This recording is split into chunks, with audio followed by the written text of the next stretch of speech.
Entre Fiel, le faisan, et Frog, la rainette, une rencontre qui amène l'un l'autre à être authentiques. C'est l'histoire de Fiel, un faisan sauvage qui mène une vie besogneuse, sans entrave. Durant ses journées, il parcourt la terre des champs agricoles à la recherche de quelque chose à se mettre sous le bec. Il arpente fièrement le sol de ses pattes, non effrayé par les humains de passer sous leur nez, se faufilant à travers les plants de piment. Avec ses plumes de couverture et vêtu de son masque rouge, Fiel était persuadé d'être discret dans les rangées de piments mûrs. Or, les autres animaux l'avaient remarqué. Il était la coqueluche des terres alentours. C'est-à-dire que les couleurs chaudes de son plumage contrastent avec l'austérité de sa prestance. Aussi, tous étaient tentés de plaisanter avec lui, pour l'amuser, mais d'aucuns ne s'y risquaient. Lorsque Fiel se sentait poursuivi, il se retournait et se tenait bien droit, défiant toute présence de s'approcher plus avant. Puis, il accélérait le pas, bien décidé à ne pas se laisser perturber. Par un jour de ciel nuageux, tout à sa quête de nourriture, il s'aventure hors des clôtures, se laissant guider jusqu'à la plus proche rivière. C'est alors qu'intrigué mais non effrayé par la taille des griffes et de son bec, une rainette fit quelques bonds en avant pour s'immobiliser non loin de lui sur un rocher, prête à bondir et escalader au moindre danger. « Bonjour, je m'appelle Frog, » lui dit-elle. « C'est la première fois que je te vois à la rivière. Tu as l'air embêté. » Fiel, l'air contrarié, eut presque envie de rire lorsqu'il regarda cette minuscule grenouille. Il releva à peine la tête, tiraillé entre l'envie de ne faire qu'une bouchée de la rainette et l'intérêt qu'elle avait osé lui manifester. « Je te trouve bien courageuse, » lui rétorqua-t-il. « Je suis moins embêté à présent que tu te trouves sur ma route, car je pourrais te manger, et justement, je cherchais de quoi me sustenter. » Prête à s'échapper, Frog ne se laissa pas plus impressionner. Dévouée comme elle était, elle avait appris de ses nombreuses expériences. Elle aimait s'ouvrir au monde et aux autres, mais savait aussi se protéger. « Ah bon ?» fit-elle. « Si c'est de cela dont il s'agit, il y a fort à parier que dans le milieu environnant de la rivière, tu trouves toute l'abondance que tu cherches. » L'espace d'un instant, leurs regards se croisèrent, et aussi brusquement qu'un éclat de tonnerre, l'on put voir des étoiles scintiller tout autour de Fiel et de Frog. Dans leurs yeux, un ciel profond et lumineux qu'ils prenaient plaisir à contempler.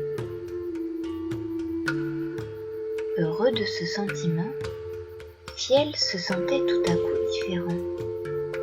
Il eut envie de le partager spontanément. « Ce n'est pas vraiment de cela dont il s'agit, » s'étonna-t-il. « Je n'ai pas de difficulté à me nourrir. Mon air embêté vient de ma difficulté à refléter à l'extérieur ce que je suis à l'intérieur. » Frog écoutait attentivement. Après un court instant, elle dit à Fiel: « Oui, je comprends. Cela arrive souvent. Ne nous jetons pas la pierre pour autant. Regarde, je suis si petite, pourtant j'arrive à prendre de la place, plaisanta la rainette. Et moi, gênée par mes longues plumes et mes couleurs flamboyantes, pourtant j'arrive à être discret, poursuivit le faisan. Toi, discret? Tu es grand, majestueux, tu as des plumes chaleureuses pour être chaleureux, renchérit Frog. Fiel, surpris par cette remarque, regardait au loin un héron tourner en leur direction. Puis, il soupira.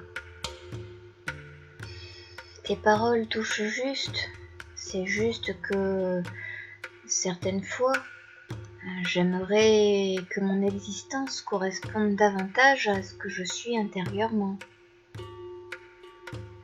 Ah, fit Frog, c'est-à-dire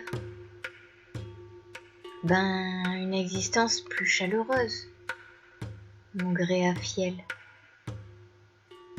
Ah, et comment te sens-tu le plus souvent lorsqu'on t'approche?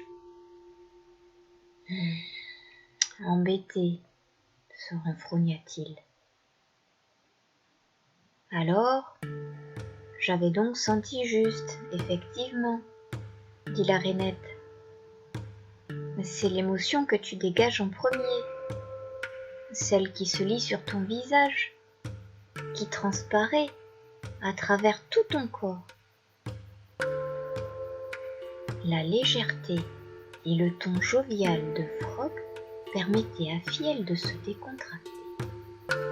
Le visage moins crispé, celui-ci était transporté par la présence de la grenouille et la simplicité avec laquelle la compréhension s'était placée entre eux.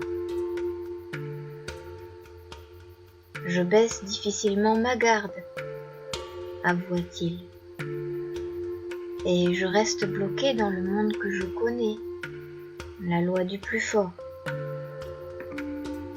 Ah, fit Frog, un monde qui ressemblerait à un champ de bataille, où les échanges n'auraient pour finalité que celle de gagner ou de perdre, où il n'y aurait aucun échange au final, aucune rencontre, aucun partage. Si tu souhaites que ton monde évolue, il ne tient qu'à toi de te montrer plus ouvert, de donner aux autres l'envie d'interagir. En étant toujours sur la défensive, on attire aussi des ennuis. Fiel s'interrogea tout haut.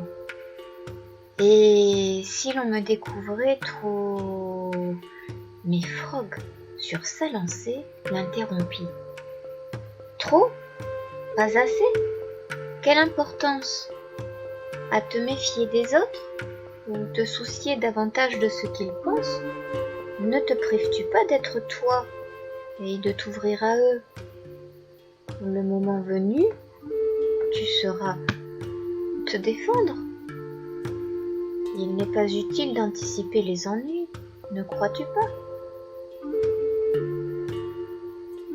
À cet instant, un troupeau de brebis passait près d'eux.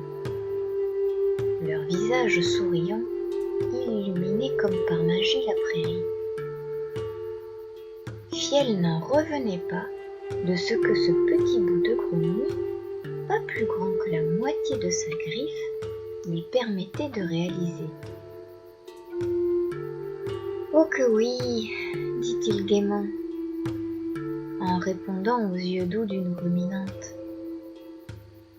« Et je remercie ton courage, l'attention que tu as portée à mon bien-être. Notre rencontre, s'exclama-t-il chaleureusement. Je me sens plus vrai, plus détendu à présent. Une nouvelle vie s'offre à moi. Fiel et Frog n'étaient plus en train de s'observer. Il se sentait comme relié.